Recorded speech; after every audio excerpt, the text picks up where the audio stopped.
farmer, friend, singer-songwriter, Lyal Strickland. And that's farmer, friend, and jack of all trades, Chris Horn. And we're those Tastebudguys.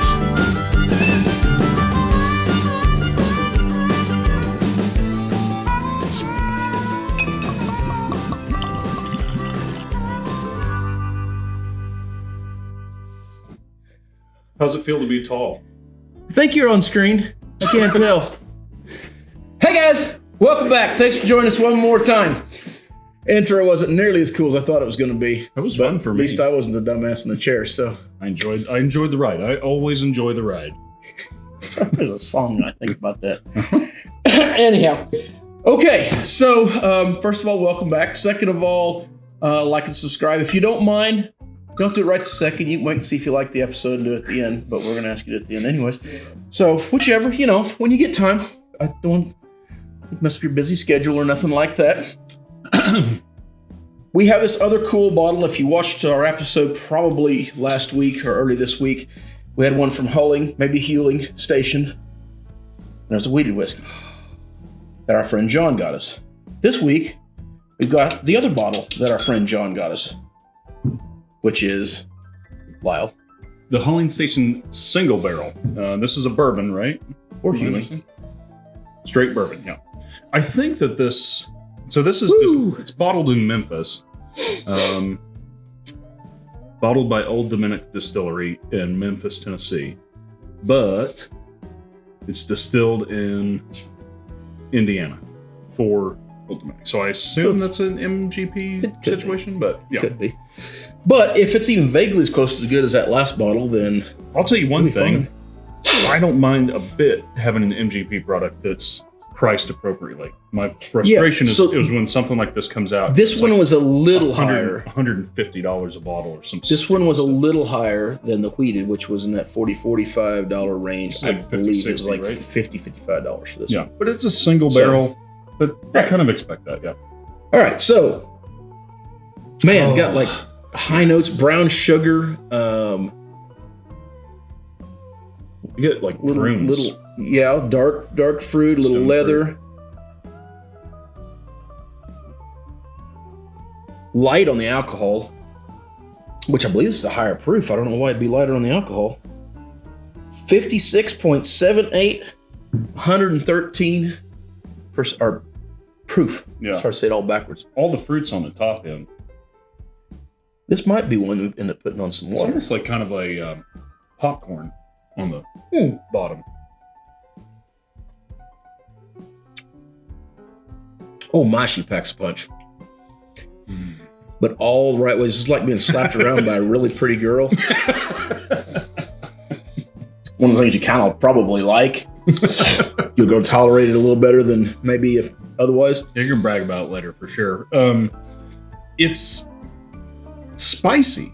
It's not hot. It's spicy. Well, there's a little heat there too. I mean, yeah, there's. But I mean, for being 113 proof, it's not as punchy as you might expect.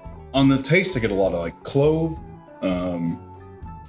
maybe a touch of cinnamon allspice. Kind of, it's like a real roundy spice flavor, and that to me is what's getting the burn on my tongue. Is like this dark. It reminds me of my mother's baklava. But nobody's going to get that reference. I do. I got a weird one for you. I get it almost like buttered toast. Okay, so the buttery... Maybe with a little brown sugar on it or something. Maybe that's... It'll eat you up from the inside out. You gotta, man, watch that stuff. Wow, that went down the wrong pipe. Whew. Well, it is 113 proof. I just want to sit and watch them cry. Man. It's hard. It's going to be hard to, after that to say how much I like this, but I do. No, it's really like good. It. It does have a lot of sweet notes to it. The sweet kind of really sticks with you, which ultimately, because it's so sweet, it kind of gives me a little bit of a sour note on the back end. But I can overcome that with another drink. So, gosh, what could fix that sour component? Another drink.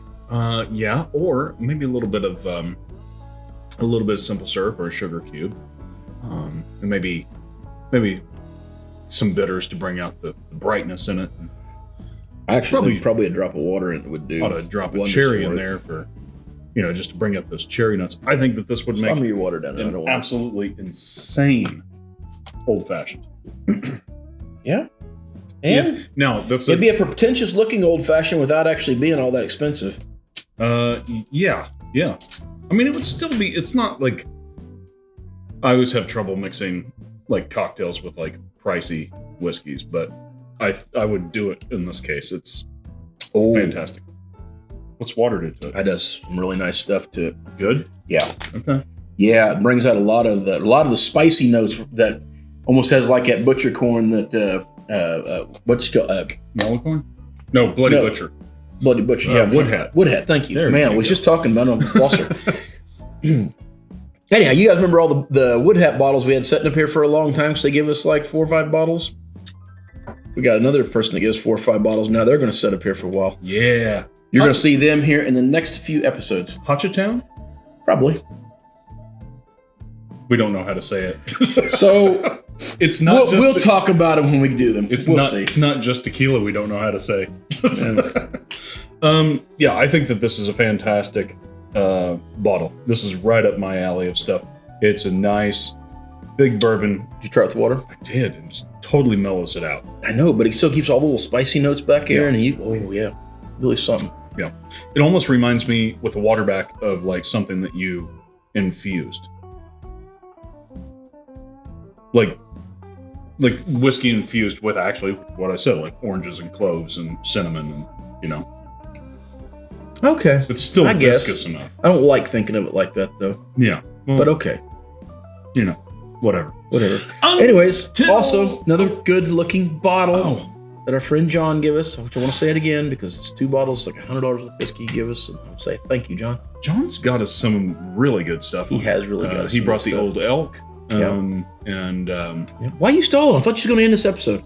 Wait, I don't want to step on your lines. I'm trying to be a good friend. I don't want to step on what you're talking I can't even about. get to my line until you say it. Oh yeah, I forgot. You gotta subscribe. I said say I'd do that too again. much and just all right. Until next time. Whether it be the other bottle of Huling station that you're doing, the lines you're stepping all over on.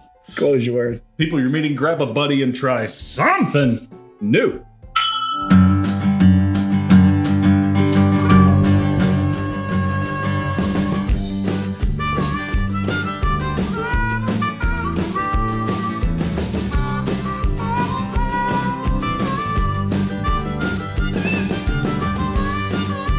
Hey, if you guys all like this episode or any of the other things we've done in the past, we really appreciate it. If you maybe would click on some more of these ones we've got down here, it helps us out, gives us good algorithm. People start finding us more. The more people find us, the more views go up, yada, yada, yada. It's a self-fulfilling prophecy, and we would love you all for it. Also, don't forget to like and subscribe.